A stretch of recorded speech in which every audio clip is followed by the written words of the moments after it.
So this is the first edition of the Kudila television channel being broadcast during the month of Ramadan 2021, and we shall be broadcasting starting at earlier times than has been usual, and we shall be looking at some of the key aspects of the conduct and behavior of the quote observing Muslims who are fasting during this month. And we note at the beginning that the month is especially important because it was during this month that the revelation of the holy book, the Holy Quran, was made. And the revelation started according to the traditions that have been established over the last 1400 years plus. Iqra. Iqra bi ismi rabbika allazi khalaq. This is the beginning of the command that was made to the Prophet by the Creator through the angel Gabriel or Jibrail. And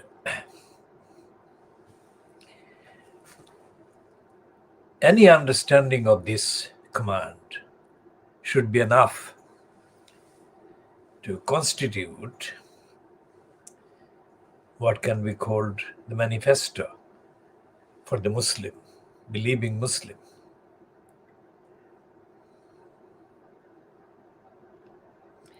And it will outlast what we have now on this planet. And Iqra, of course, has been used by many people in various naming of various initiatives because it is so profound and so, at the same time, so obvious. And the search for knowledge is the driving identity of this command.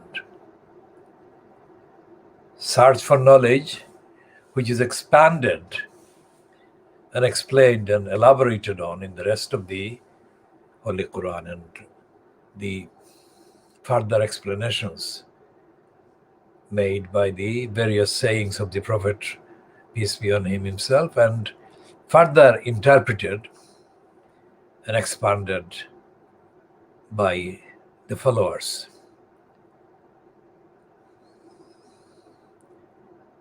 And although the George Bush, Tony Blair attack on Iraq was used as a pretext to destroy the library in Basra in Iraq, in the main library in Baghdad. And there is no way that the destroyed library can be reconstructed to its original form. And the Muslim countries, Muslim-dominated or Muslim-majority countries, don't have anything that adequately contains the references that relate to the first command of the revelation of the Holy Quran. And this is a stunning failure by the Muslims over the last 1400 years. Of course, the institutional nature of society makes it very difficult for individual Muslims to access the amount and the correct information about Iqra. So the logical answer to that difficulty is and has been the need, the provision of resources, learning resources in the original sense, not learning resources in the artificial sense, in the sense of creating a kind of plastic form of a CV. Learning resources, learning about the life on the planet and the creator of the life on the planet and the purpose of life on the planet. Any look at the current mainly accessed communication modes and platforms, the internet and its provision of information about Iqra, we will reveal that there is not anything like enough or sufficient or the correct information there on the internet. And although Muslims or Muslim majority countries and governments keep uttering platitudes during the commencement of the month of Ramadan, which has begun this week, there is nothing about the need for learning and learning resources. And that's the beginning of the duty for education, duty to provide education, duty and the right to be educated in that context. So the original framework defined or described or summarized in the Holy Quran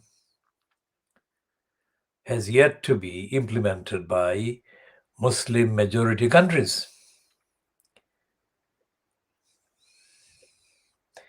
And because there is no framework, there is no real explanation or standing statement of references. There is the first hurdle is ignorance.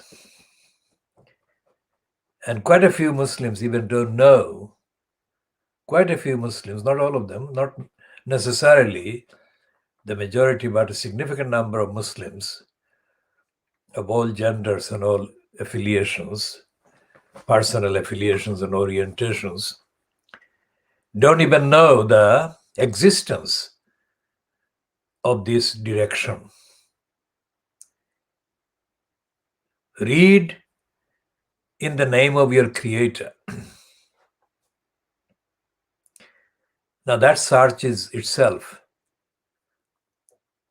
worth spending many lifetimes over, and there is only one lifetime. So the urgency of establishing the resources, the correct, up-to-date resources, cannot be emphasized too highly. So Muslim majority countries and Muslim both communities, like the existing groups of people living in areas like Tower Hamlets in London, like East London, like England, and counterpart cities and conurbations across the Western European parts of the continent. Because many of the European continent, many parts of the European continent remain closed to any mentionable Muslim presence.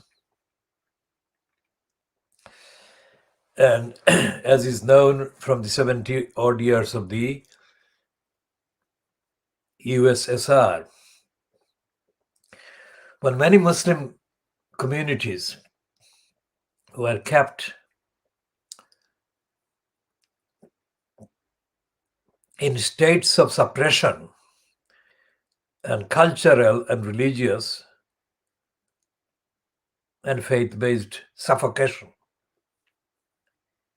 70 years is too long. And during those 70 years, there was no real noise made about the fact that the religious rights and the religious freedoms of the Muslims were being suppressed in the name of the USSR. Like it is happening in the case of the Uyghur Muslims in China, the fact of their suppression and their denial of rights is only being recognized by the non-communist Western powers when that fact, the suppression, becomes useful for propaganda, nothing to do with protecting the rights of the suppressed Muslims, but to advance the material interests, strategic interests of the powers themselves, like the UK has been corruptly referring to the Uyghurs, because the dispute between the UK and the Chinese regime over Hong Kong and all the colonial implications hasn't got anything more moral. Remember what I'm saying. The only reason why the British propaganda against the Chinese over the treatment by the Chinese of the Uyghur Muslims, the reason is only because the British establishment doesn't have a moral case. There is nothing morally powerful for the British colonialist interests to use against the Chinese other than to mention the Chinese treatment of the Uyghur Muslims. So in this perverse way, the denial of rights and equality to the Muslims by the racist regime in the UK is being perversely compensated for by referring to the Uyghurs for a purpose that is itself immoral and is bankrupt. So, on to the United Nations. The United Nations has been issuing almost daily basis, on daily basis, the claim, a lot of which is factual, but taken as a whole, motivated by, or most of it is motivated by, perpetuation of the racist anti-Muslim denial by the corrupt bureaucracy that is in place at the UNO. And the most corrupt individual in the UNO bureaucracy is, of course, the current Secretary General, Antonio Guterres. Now, Guterres is morally gutless and morally bankrupt because during his tenure, he has issued more preaching on a daily basis than he has published evidence of the role of the United Nations in preventing and stopping and holding to account the various states that are doing the wrong things. The various states, members of the United Nations formally, who have been violating the founding aims of the United Nations and who have been violent against innocent people, powerless people, affected by their behavior within their jurisdictions and outside. And all the United Nations, gutless and dishonest Secretary General has been saying is preaching. Now, preaching is not what the United Nations was founded for. It is founded for action. I mean, preaching by the United Nations is worse than ridiculous, because the preachings are aimed at asking somebody else to do the action. But the United Nations is the one that should do the action at every level, including action in contacting the offending and violating parties, states, member states. And that is not what is happening. In the case of Burma, Guterres and his corrupt official, Michelle Bachelet from Peru, they are guilty of colluding with the perpetrators in Burma. That's a simple example. Because what they're doing is saying that the excessive use of force by the so-called military coup meisters, the junta that has made the coup the norm in Burma now for the last month or so. I mean, recording or raising the level of concern is not what the victims of the oppressive army, junta, need. It's action. But the United Nations is not doing any action. The question is, what do I mean by action? The answer is starting formal proceedings against the junta. But the United Nations is not doing that. So there is no action going on. The only thing that is going on in relation to the alleged excessive behavior, including mass murders by the current junta in Burma.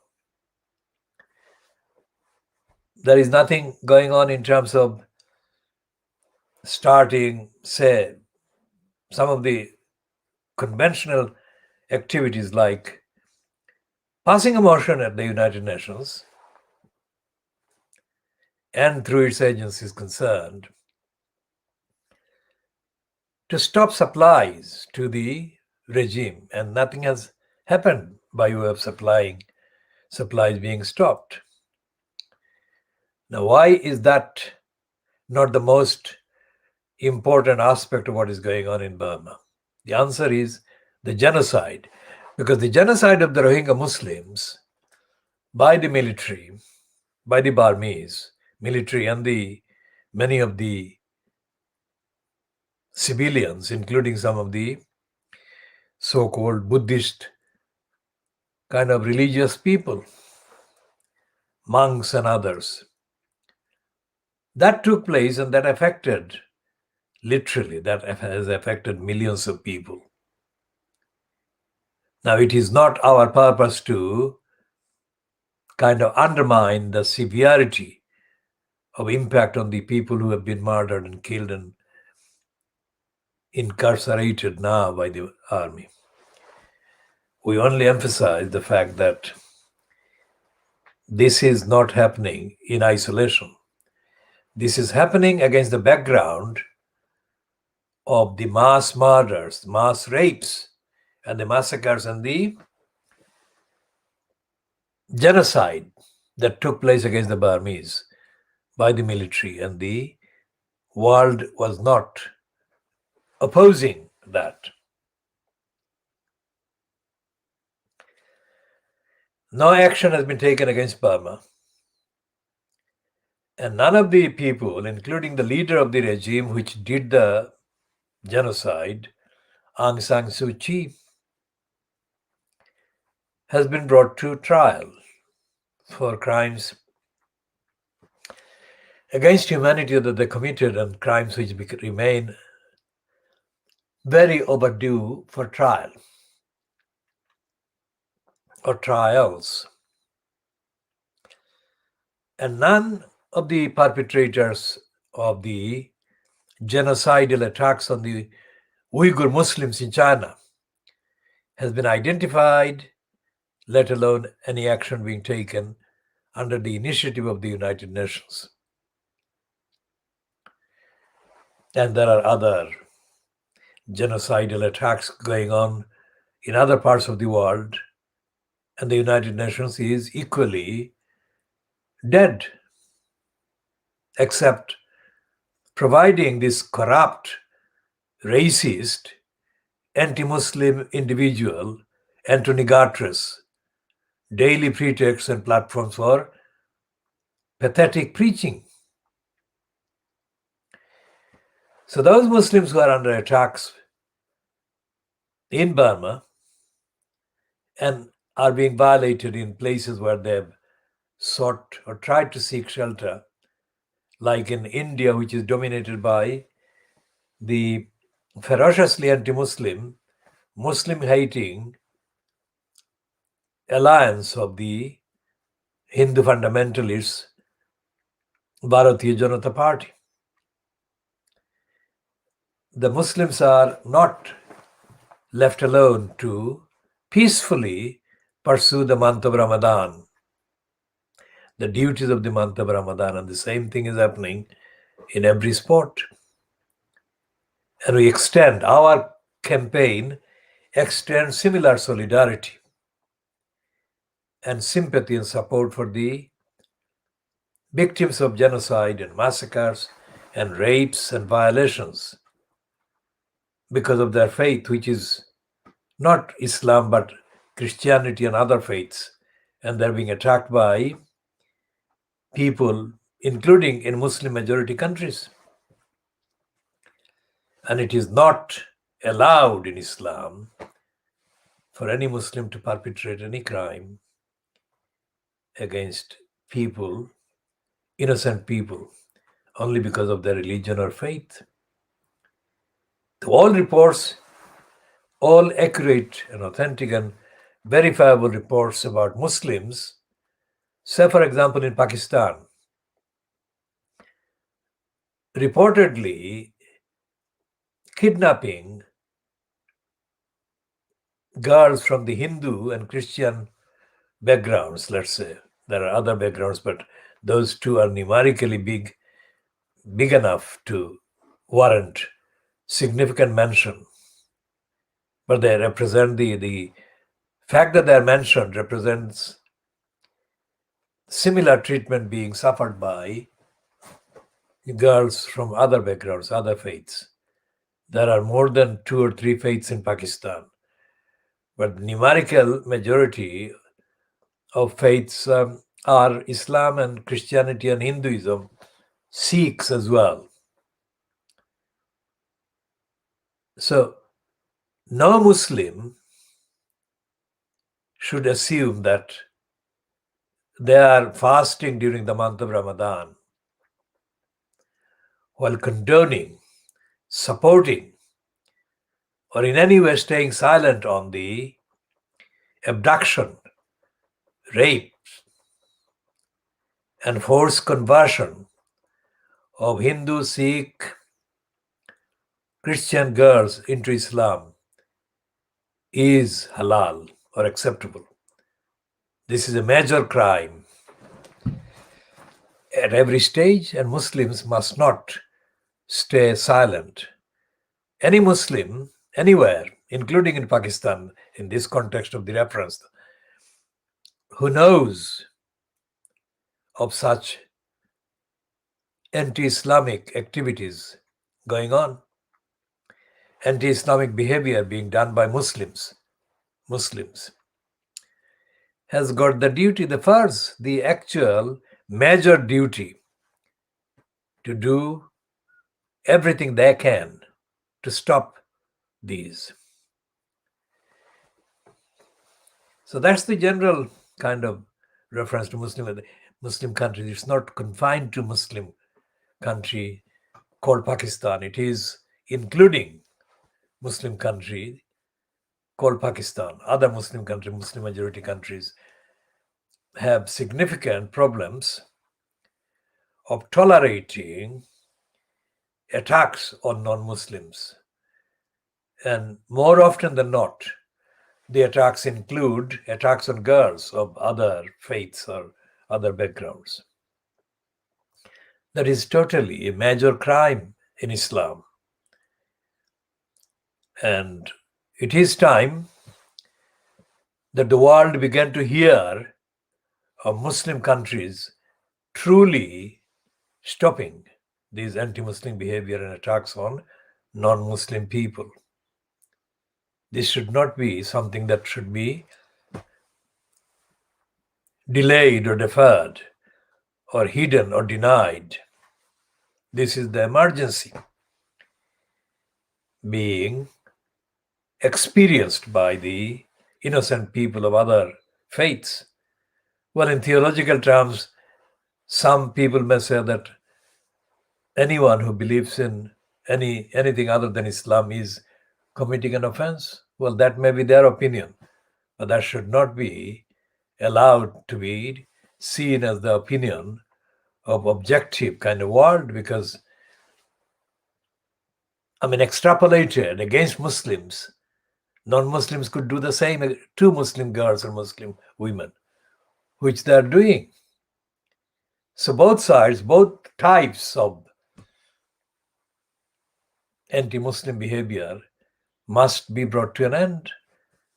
And this is the month to start that kind of action to stop anti-Muslim behavior.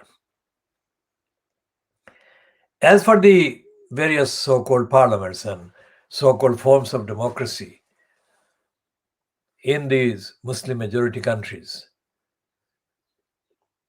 the behavior of these parliaments and these platforms is way too inadequate. This is not a fanatical kind of fundamentalist broadcast. This is an objective international broadcast that is based on the recognition of all the faiths and the rights of the people who have no faith at all. And this broadcast, particularly the ones that we hope to make during the rest of the month of Ramadan, is aimed to cast a very fact-based critical eye at the behavior of Muslims, either in Muslim majority countries or of Muslims where Muslims exist, whether they're in a majority or a minority. And most of the world's kind of countries are not Muslim majority. And the discourse among Muslims at every level, political level, social level, organizational level, and among Muslims personally, is not in any way sufficient or sufficiently informed about Islam and Islam's origins and strictures and commands and kind of orders and directions.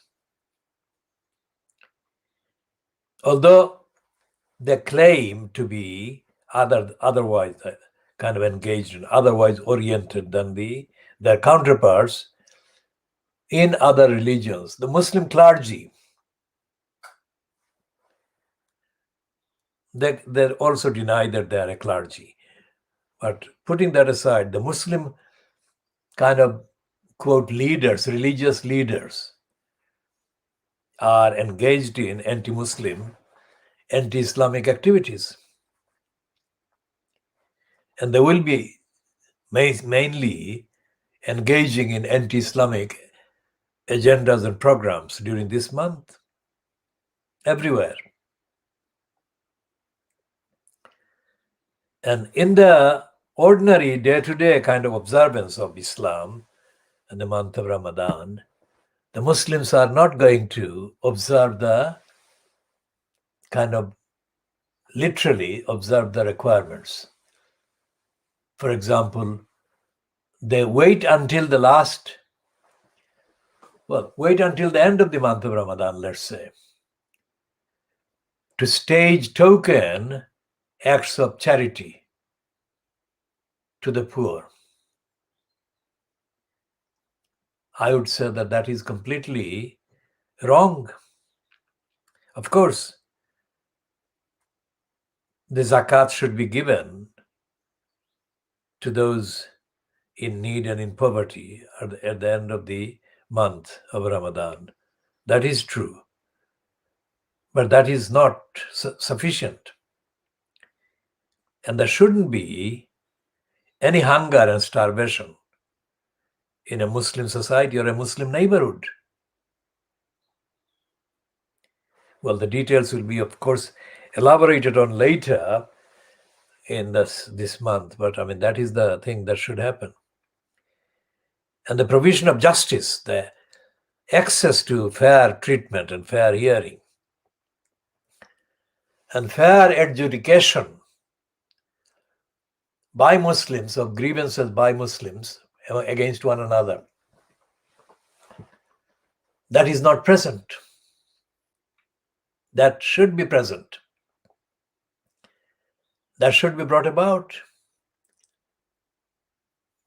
And the absence of education among the Muslims is a contravention of the principle and the command of Iqra bi ismi rabbika allazi khalaq. Because education, as it is paraded in the anti-Islamic or anti-Muslim kind of formats and societies, is not education. It's indoctrination and brainwashing. And Islamic education should encompass enlightenment as the object for the whole world, whole of humanity. That is not a sectarian statement. And we shall be continuing. As I said, this is the introductory edition. And we shall be continuing during the month.